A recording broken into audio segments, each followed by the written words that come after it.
Essa aqui uma coleguinha de vocês me mandou mensagem hoje e eu resolvi comentar. Povão, essa aqui é uma pegadinha, tá? No circuito a seguir, os fios de ligação têm resistência desprezível, as correntes I1, I2 e I3 valem quanto? Pois é, a primeira coisa que você teria que olhar aqui é perceber que esse circuito é um circuito especial. Ele é a famosa ponte de Wheatstone, que é um circuito feito para medir resistências elétricas, tá? E nesse caso, se você depois quiser assistir uma aula sobre isso, a gente pensa aí, mas olha só, como é que eu sei que isso é uma ponte de Wheatstone? Porque eu estou identificando, esse losanguinho é a marca registrada dele, não é que tem que ser losango, tá? Mas eu sei que se eu multiplico as resistências das faces opostas, olha só, 2 vezes 4 dá quanto, galera? 8. E aí eu pego as outras faces opostas desse losango e multiplico. Quanto é 8 vezes 1? 8. Se essas multiplicações forem iguais, isso é de fato uma ponte de Wheatstone. E a ponte de Wheatstone tem como característica, sabe o que, galera? Ali no meio não ter corrente elétrica. Aqui no meio passa a não ter corrente elétrica, porque seja lá que ponto for esse ponto tem o mesmo potencial. Então eu já te garanto que esse I3 é zero. Olha só como te poupa trabalho. Se o I3 é zero, isso não é e isso não é. Só pode ser ou essa ou essa. Agora vamos lá, vamos matar o resto do exercício. Gente, o circuito virou um circuito muito simples. Porque aqui, ó, a corrente I1 ela vem por cima, a corrente I2 vem por baixo. É um circuito em paralelo. Pelo andar de cima, você tem quanto de resistência? 4, depois 1. Por baixo, você tem 8 e depois tem 2. Fechou? E tudo isso aqui, galera, ligado numa bateria de 20 volts. Então, vamos descobrir o I1. O I1 é a corrente que passa aqui por cima, né? Gente, me ajuda aqui. Corrente I1. Eu preciso da DDP que passa ali em cima, que está aplicada ali em cima, e dividir pela resistência que está ali em cima. Bom, a DDP lá em cima é 20 volts, concorda? Ó, ponto A, ponto B. Então, aqui também é A, aqui também é B. Então, tudo isso aqui está ligado em 20 volts. E a resistência desse trecho aqui? Nem preciso, né? 5 ohms. 20 dividido por 5 dá 4 amperes. Já matamos? Já matamos. Acabou.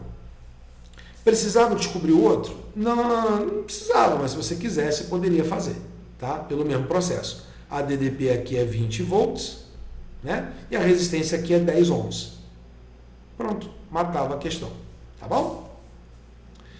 Eu recomendo dar uma lidinha rápida se você tem algum material aí em ponte de Wheatstone que seria interessante.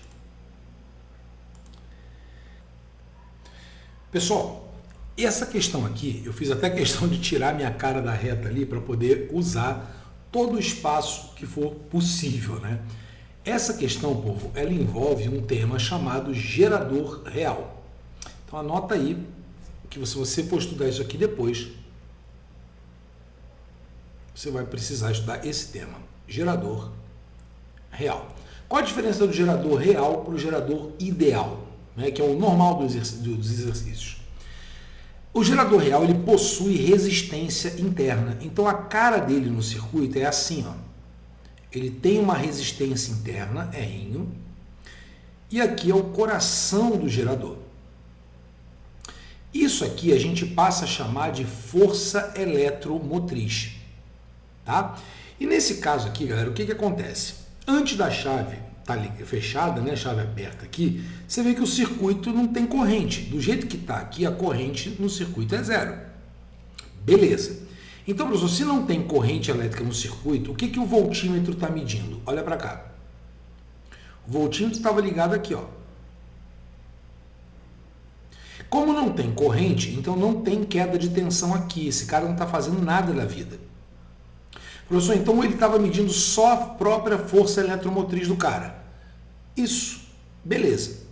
Tá, mas e depois? Ah, depois que ele fechar essa chave aqui, Então a corrente deixa de ser zero. A corrente vai ser a DDP pela resistência.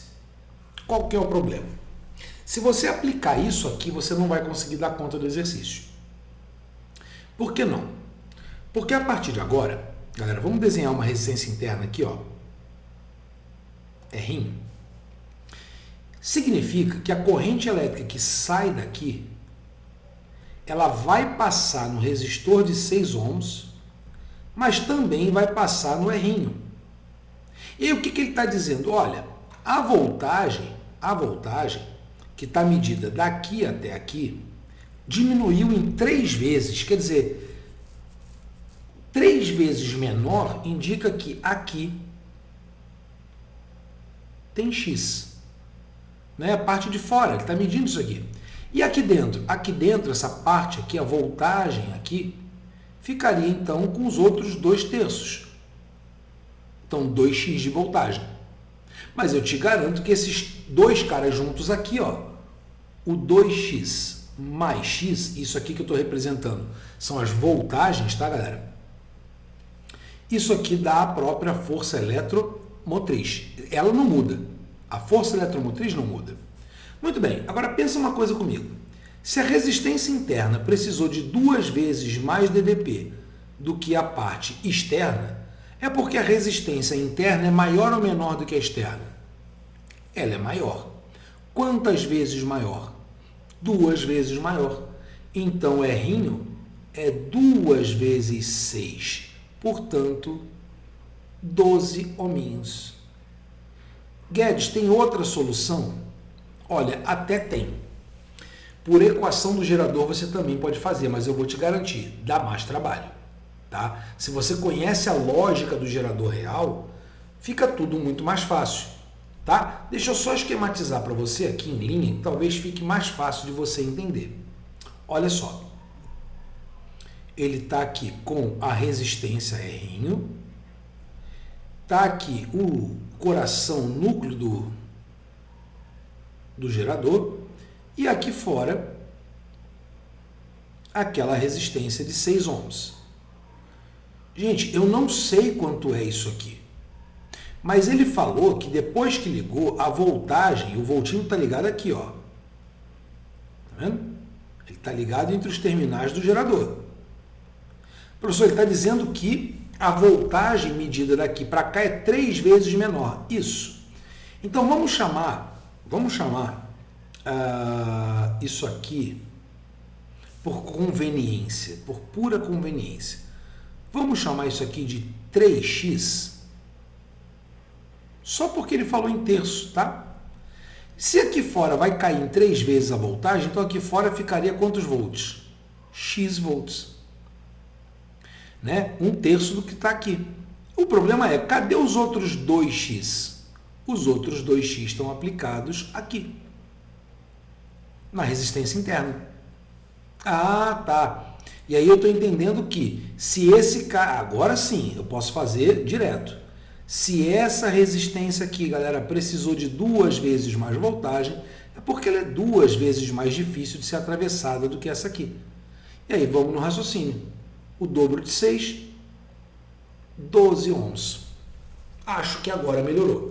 Eu insisto, eu não quero fazer esse exercício por equação do gerador, que vai te dar um trabalho miserável, tá? Mas eu vou te indicar para quem quer entender. Você tinha uma situação antes de você ligar o circuito. Equação do gerador diz assim, ó, tudo aquilo que vai para fora é igual a tudo aquilo que poderia ir, menos aquilo que é desperdiçado dentro do gerador. Como no primeiro momento a chave estava aberta, não tinha corrente, a corrente era zero. Então essa parte da equação morreu. Ah, professor, então a DDP era a própria força eletromotriz. Pronto, você não sai daqui. Só que depois que você ligou, você de cara vai ter que dizer o seguinte, olha, a nova DDP, U', é igual a força eletromotriz menos R' vezes I. Muito bem, vamos pensar um pouquinho agora. Essa DDP, ele falou que seria 3 vezes menor do que antes, certo? Certo. Então, antes era E, agora é E sobre 3. Beleza? Isso é igual a E menos R vezes I. Vamos continuar? Matemática pura, hein, galera? Vamos pegar esse menos RI e trazer aqui para trás. Vai ficar mais RI. E vamos pegar esse E sobre 3 aqui e vamos jogar para o outro lado que ele vai ficar negativo. Menos E sobre 3. Muito bem. Então, R vezes I vai ficar E menos E sobre 3 dá 2E sobre 3. Beleza. Parou aqui. Parou aqui. Professor, quanto que é essa corrente elétrica? Aí a gente usaria uma lei que é a lei de Ohm.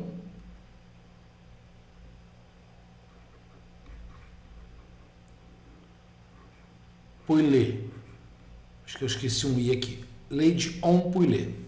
O que essa lei diz, Guedes? Essa lei diz isso aqui. A corrente total do circuito vai ser a força eletromotriz total dividido pela resistência total, que é a resistência externa mais a interna. Então, essa corrente vai ser E sobre 6 mais R.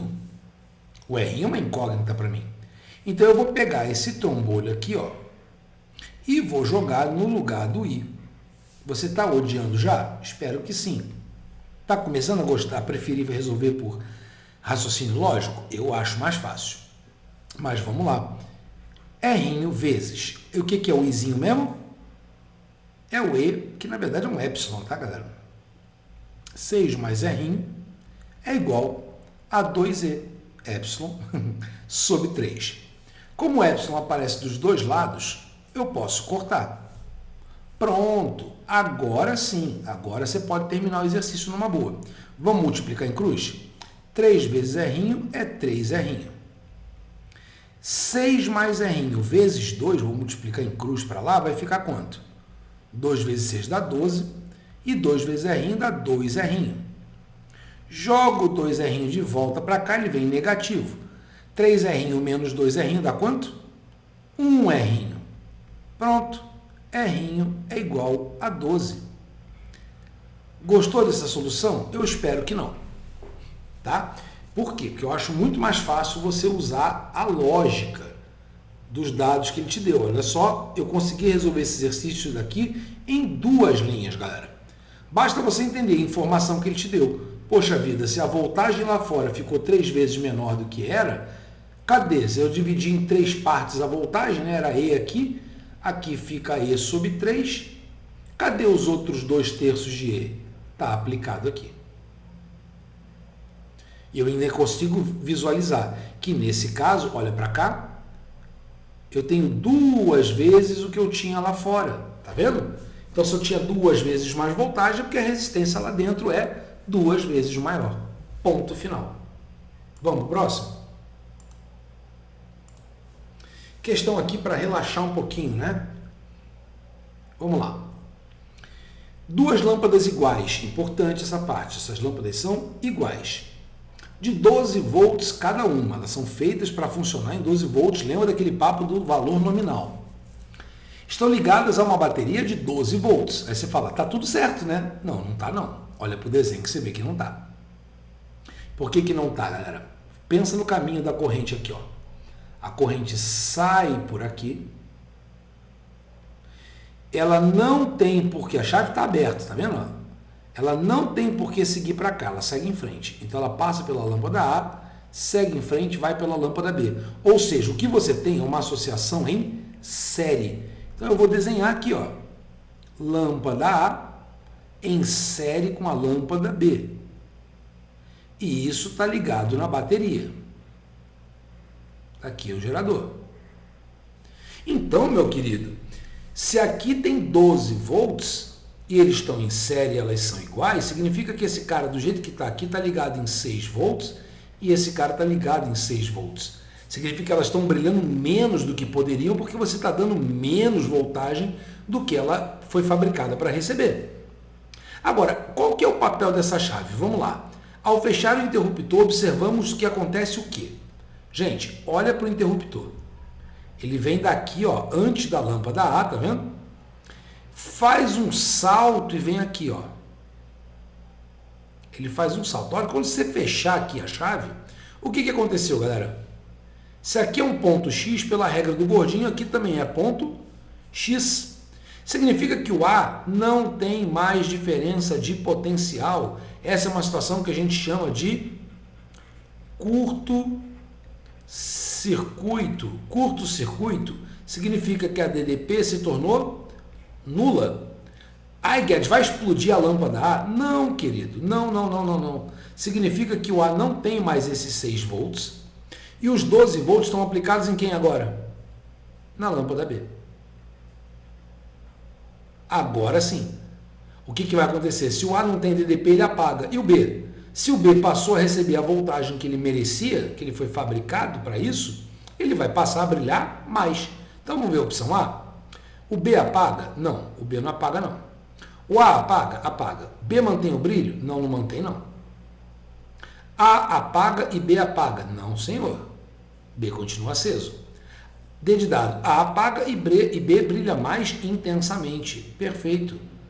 E matematicamente, galera, significa que ele brilha com uma potência 4 vezes maior do que estava, tá? Porque lembra, se dobrou a DDP, quadruplica a potência. Então, sigamos.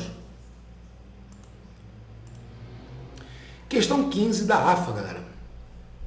Ele fala que o motor elétrico, gente, motor elétrico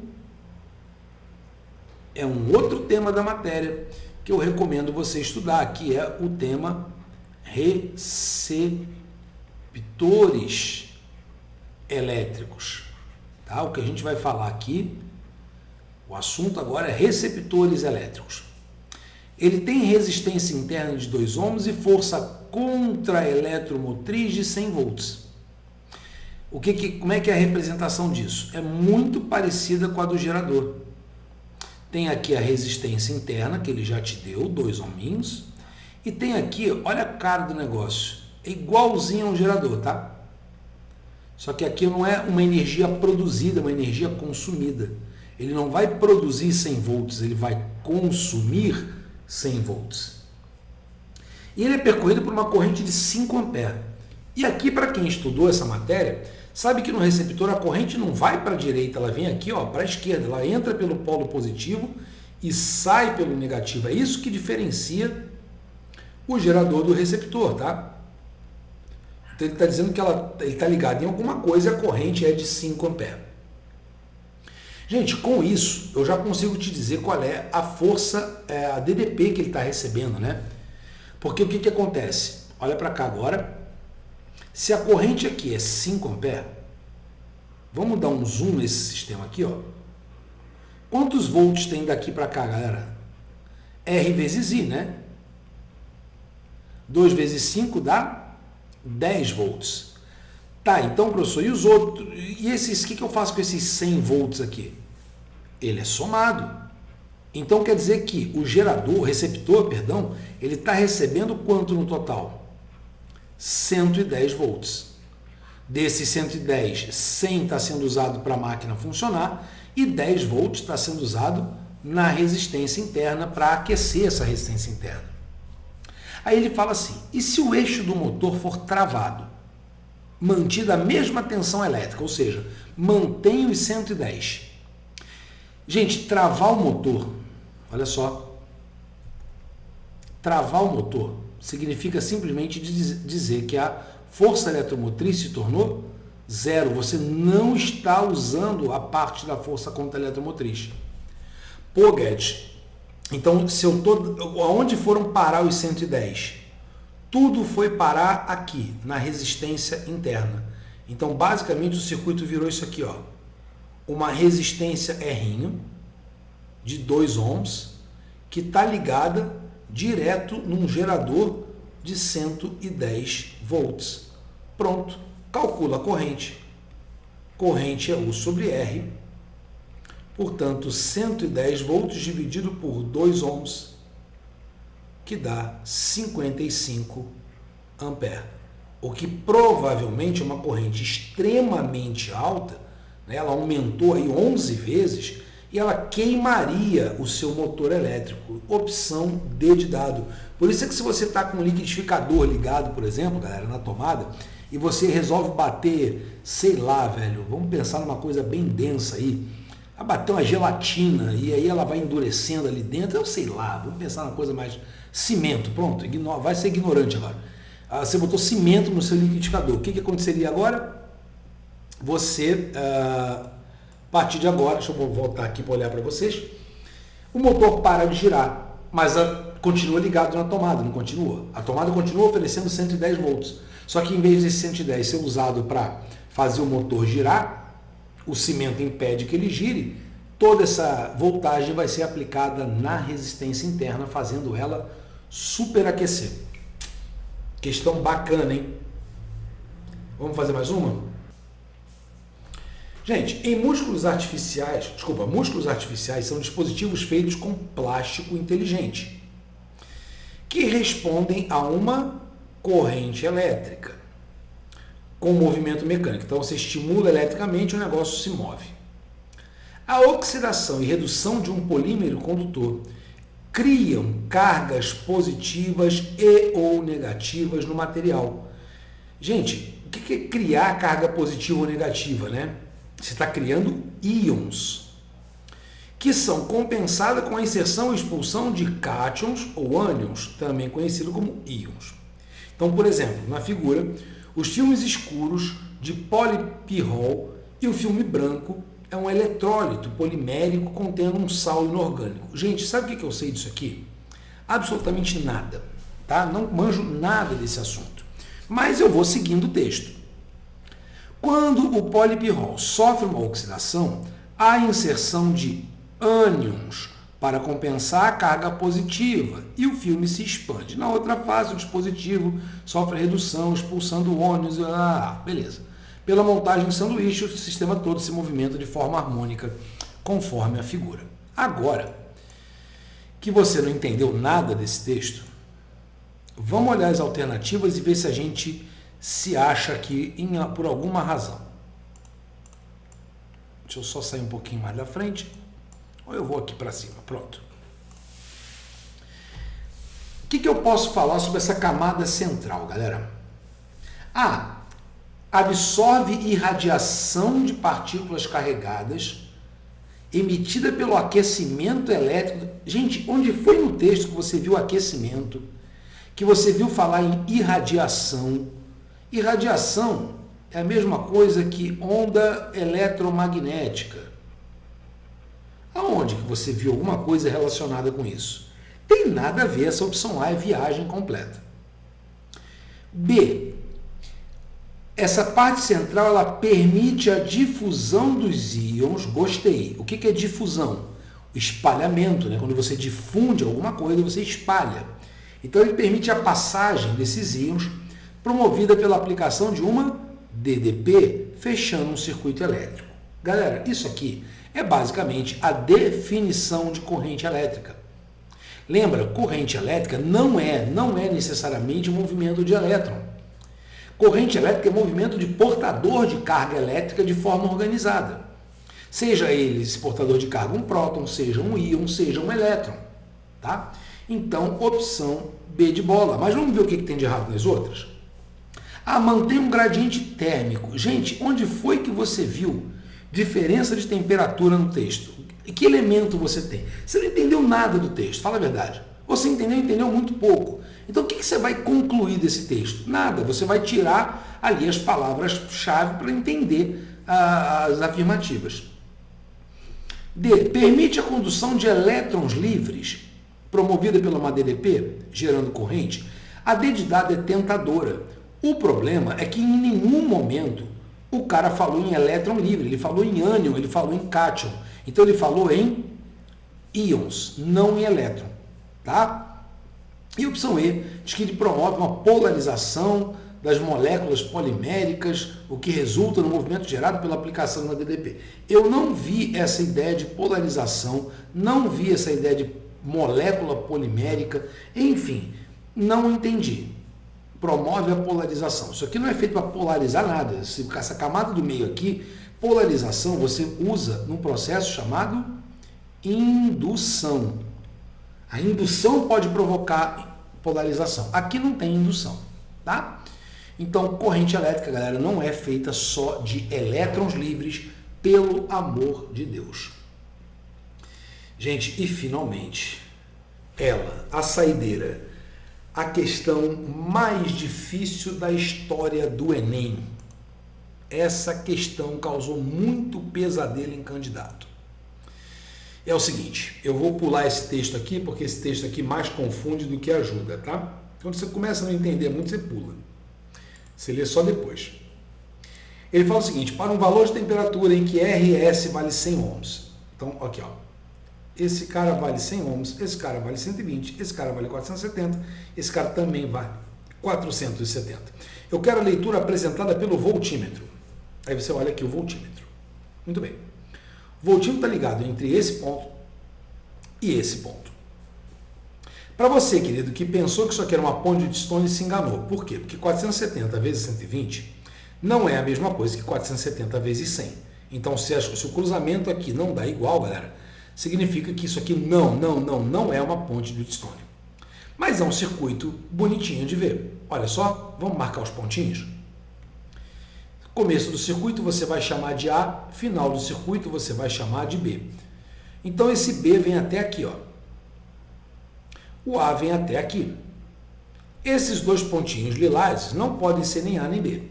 Então eu vou chamar esse ponto aqui de C e eu vou chamar esse ponto aqui de D de dado. Tudo bem? Então o que o voltímetro está medindo? Qual é o que ele mede de verdade? A medição do voltímetro, galera, é a diferença de um ponto para outro. Mas, Guedes, como é que eu vou saber se é VC, potencial do C, menos o potencial do D, ou se é o contrário, VD menos VC? Porque a depender do que você escolhe, pode dar um resultado positivo ou negativo. E foi isso que me chamou a atenção quando eu vi as alternativas, tá vendo? Ó? Ele pega, ó, mais 3, mais 0,3, menos 0,3, menos 6,2, mais 6,2. E esse cara aqui é um ponto fora da reta. Bom, se as respostas podem se dar negativa ou positiva, galera, você tem que entender o que está acontecendo aqui. E aí tem um detalhe, mas é um detalhe muito maldoso. Dá uma olhada no desenho. Olha para cá. Sinal de mais aqui, sinal de menos aqui. Aqui o cara tinha que saber que a leitura do voltímetro é sempre feita do polo positivo menos o polo negativo. Então, se é positivo menos negativo, significa que a leitura que ele vai fazer é VC menos VD, e não o contrário. Ok? Perdoe, vamos seguir. Galera, olha para cá e vamos remontar esse circuito, porque assim está muito difícil de ver. Vamos fazer assim, ó. Até aqui era o ponto A, concorda? Muito bem. Uma certa corrente vem para cá, para a esquerda, vou chamar de I1. Essa corrente I1, galera, ela segue por aqui, ela vai passar no cara de 470 ohms, vai passar pelo ponto C, depois ela passa pelo cara de 100 ohms. Vamos lá para o outro lado. Para o outro lado, a corrente I2. A corrente I2 vai passar pelo cara de 470, chega no ponto D de dado e avança para os 120 ohms. E aí, finalmente, chega no ponto final, que é o ponto B de bola. Certo? Lembrando que o voltímetro está querendo saber a diferença do ponto C para o ponto D. Em primeiro lugar, eu olho para esse negócio aqui e eu percebo que nessa banda de cá eu tenho quanto de resistência, galera? 570 ohms. Enquanto que do lado de lá eu tenho 20 ohms a mais, né? Então 470 com 120 são 590 ohms. Bom, eu estou percebendo aqui que o lado esquerdo tem um pouco menos de resistência, mas muito pouco menos. Então significa que a corrente I1 e a corrente I2, embora sejam muito parecidos os valores, eu sei que I1 ele é um pouco maior do que I2. Espera aí que eu estou escrevendo fora da área da tela para vocês, me perdoe. Agora que eu vi. só atualizando aqui é 590, tá? Vamos lá, vamos descer aqui agora. Você entendeu essa parte do I1 ser maior que o I2? Né? Porque eu tenho 570 de um lado, 590 do outro. Se na direita é um pouco mais difícil, vai passar um pouco menos de corrente. E eu vou tirar minha cara daqui para você entender melhor o exercício. Então anota isso aqui que é importante, galera. I1, ele é ligeiramente maior do que I2. Não é muito, mas é. Pois é, se não tem muita diferença, galera, significa que de C para D tem muito pouca diferença. Mas muito pouca mesmo. A ponto de, pô, se a bateria tem uma DDP total de 10, aqui não vai ser nem perto de 10.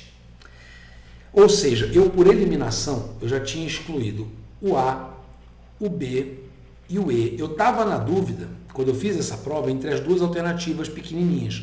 Só quero saber se é mais ou se é menos. Como que eu defino isso? Vamos ver? Vamos ver se dá para descobrir qual é o potencial maior, o C ou o D? Gente, lembra que quando você usa o URI, o que você está calculando é uma queda de tensão. É uma queda.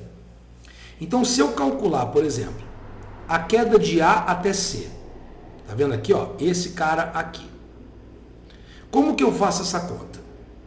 A queda de A até C seria a resistência, que é 470, vezes a corrente que passa ali, que é o I1. Aí, Guedes, eu não tenho os valores. Tudo bem, não tem problema. Eu só quero que você me compare isso com a DDP que vai de A até D de dado. Aqui desse outro lado aqui, ó. Aqui, ó. Bem desse ladinho aqui. Ela vai ser os mesmos 470, só que vezes I2. Muito bem. O I1, ele é maior do que o I2, galera. Então, a DDP, a queda de A para C, ela é uma queda maior do que a queda de A para D. Isso é uma constatação. Tá, Guedes, então a queda de A para C é maior. Isso. Então, vamos fazer assim, ó, vamos fazer uma analogia. Queda mesmo. Como se fosse aqui, ó, duas quedinhas. Imagina o cara aqui no nível A e outro cara aqui do outro lado também no nível A. Esse cara da direita, ele cai de A para D. Caiu para um outro nível aqui, ó, D. O cara caiu. Só que a queda de A para C é maior.